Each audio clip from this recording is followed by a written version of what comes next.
Nah, Assalamualaikum warahmatullahi wabarakatuh. Kami di sini akan menjelaskan paper mengenai sistem informasi restoran berbasis aplikasi Java. Di sini anggota kelompok kami yaitu Muhammad Andika Bayu Prasetya, Winaldo Dwi Putra Lawa, dan Mikael Rachel Samberi. Di sini kami akan membahas 3 materi presentasi. Yang pertama yaitu abstrak dan pendahuluan dari paper, yang kedua perancangan aplikasi, dan yang ketiga pembahasan aplikasi beserta teks codingannya. Oke, Mikael. Baik, di sini saya akan menjelaskan abstrak dan pendahuluan, sama yaitu abstrak, restoran dalam sebuah tempat untuk melayani tamu yang datang untuk makanan sendiri. Restoran biasa terletak pada hotel atau tempat sendiri. Tetapi kebanyakan restoran menyiapkan daftar menunya pada lembar kertas oleh pelayan yang bertugas, sehingga dikembangkan suatu sistem yang menggunakan untuk menampilkan daftar menu dari restoran dengan menggunakan Java untuk memudahkan para pelanggan melihat daftar menunya. Metode yang digunakan dalam sistem tersebut adalah metode waterfall. Metode waterfall sistem dilakukan secara beruntun atau secara linear. Dari pengujian tersebut didapatkan hasil bahwa sistem yang dibuat lebih efektif dan efisien daripada penggunaan daftar menu dari selembaran kertas, sehingga tujuan pembuatan program ini tercapai. Selanjutnya, sama yaitu restoran pada era digital saat ini semakin lama semakin berkembang, baik dari segi makanannya, bangunannya, layanannya, dan lain-lain. Di masa pandemi seperti saat sekarang ini, interaksi manusia lebih dijaga, lebih dikurangi, kita menyentuh sesuatu kebersihannya atau diperhatikan. Dengan menggunakan aplikasi, maka pemesanan menu makanan dapat lebih mudah, dan itu juga jika ada penambahan menu atau maka kertas menu harus dicetak ulang, namun dengan aplikasi maka bisa sangat memudahkan. Kemudian aplikasi ini sangat membantu untuk melihatkan menu pada pelanggan dengan lebih bersih dan mudah. Selanjutnya ada perancangan aplikasi. Dalam metode pengembangan sistem ada 5, yaitu analisis kebutuhan. Alat evaluator akan mengumpulkan informasi atau data banyak-banyaknya dari studi literatur yang ada. Yang kedua adalah desain sistem. Desain sistem adalah langkah penuangan pikiran dan perancangan sistem terhadap solusi dari permasalahan yang ada dengan menggunakan perangkat pemodelan sistem seperti diagram kelas. Kemudian yang ketiga ada penulis kode program. Penulis kode program adalah yang dilakukan oleh programmer dengan data yang didapatkan dari analisis. Kemudian yang keempat yaitu pengujian sistem. Sistem adalah sistem yang akan diuji kemampuan dan keefektifannya dan dilakukan pengajian ulang jika terdapat kesalahan. Kemudian yang kelima yaitu penerapan program.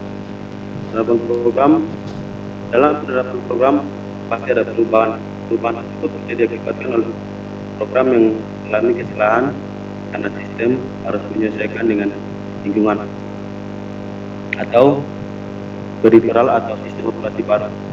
Kemudian ada sesuai dan sistem. Yang pertama yaitu observasi, yang kedua studi literatur. Kemudian selanjutnya yaitu analisis kebutuhan sistem. Kebutuhan sistem ada 2, yaitu analisis fungsionalitas sistem. Yaitu sistem dapat memperhatikan jenis menu yang disediakan. Kemudian sistem menampilkan daftar harga di samping daftar menu. Sistem menyediakan fitur di mana pemesanan dapat memilih menu yang diinginkan. Sistem menyediakan tempat untuk pemesanan. Sistem mengisi jumlah porsi tiap menu. Kemudian sistem menampilkan jumlah porsi dari keseluruhan pemesanan. Selanjutnya sistem menampilkan total harga dari tiap menu dan total keseluruhan pesanan. Sistem dapat melihat pesanan dan pemesanan dapat mengisi dari awal lagi. Yang kedua, analisis non-fungsional sistem, yaitu sistem memiliki tampilan yang mudah dan friendly bagi para user. Sistem menggunakan bahasa Indonesia dan sistem memiliki kecepatan penjumlahan yang cepat. Selanjutnya akan dijelaskan dari rekan saya. Baik, kita masuk ke perancangan aplikasi. Di sini yang pertama ada DFD, Data Flow Diagram. Di sini dapat dilihat ada restoran, di mana di menu restoran ini terdapat menu makanan, harga menu, jumlah porsi, dan total harga. Lalu terdapat anaknya, yaitu pelanggan. Di dalam pelanggan ini terdapat menu makanan, harga menu, jumlah porsi, dan total harga.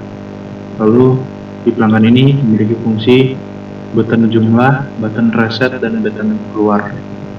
Lalu terdapat lagi anaknya. Yang pertama jumlah porsi. Di sini terdapat integer porsi dan jumlah porsi. Lalu anak yang kedua itu total harga.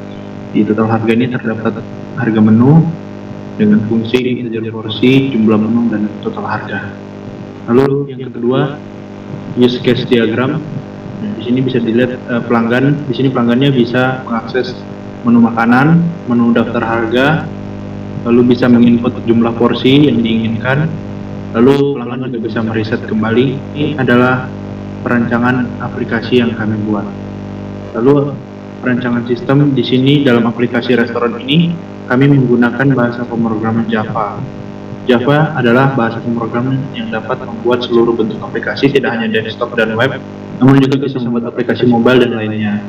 Sebagaimana dibuat dengan menggunakan bahasa pemrograman konvensional yang lain, Java merupakan bahasa pemrograman yang bersifat umum atau non-spesifik.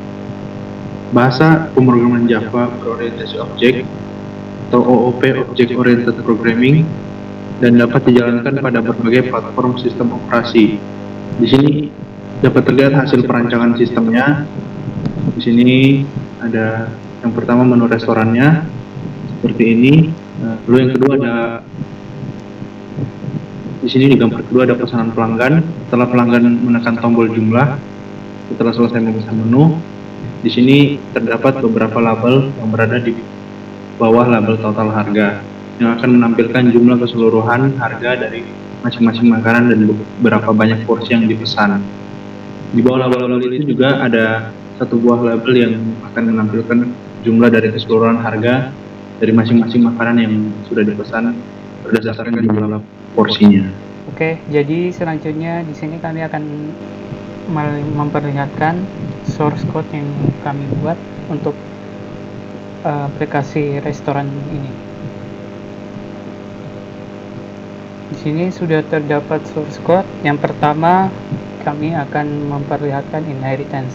Ini kelas utamanya adalah new GFrame, di mana ini adalah GUI, dan di sini adalah anak kelasnya untuk menampilkan GUI tersebut. Yang selanjutnya yaitu overriding. Di sini overriding ada di tampilan dengan ada di public void run di sini. Lalu ada overloading. Di sini overloading berada di dalam new GFrame di bagian hapus overloadingnya. Lalu di sini interface-nya yaitu GUI ini sendiri untuk menampilkan menu tersebut. Lalu selanjutnya itu enkapsulasi. Di sini enkapsulasinya ini semua dari bagian dari new GFrame, yaitu private void semua ini. Oke, langsung kita akan mendemonstrasikan aplikasinya.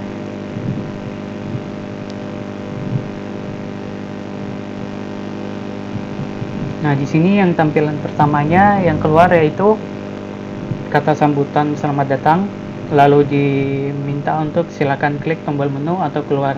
Di sini kita tekan tombol menu, lalu kita akan menceklis di checkbox ini agar dapat memesan jumlah pesanan. Seperti ini, jika memesan nasi ayam dan nasi goreng, jumlahnya 2 porsi untuk nasi ayam dan 2 porsi untuk nasi goreng, dan menekan tombol jumlah, maka yang keluar yaitu total dari pemesanan itu, yaitu 4 porsi dari nasi ayam 2, nasi goreng juga 2, dan total harganya yaitu 44.000 dari total harga dari nasi goreng per porsi dikali 2 dan nasi ayam per porsi juga dikali 2. Di sini pelanggan bisa mereset kembali atau mengulang lagi untuk mengisinya. Nanti checkboxnya akan kembali tidak terchecklist. Setelah selesai, nanti pelanggan akan kembali, lalu dipersilakan untuk keluar dari aplikasi. Sekian presentasi dari kami. Bila ada kesalahan kata atau tutur kata yang kurang menyenangkan, mohon dimaafkan. Wassalamualaikum warahmatullahi wabarakatuh.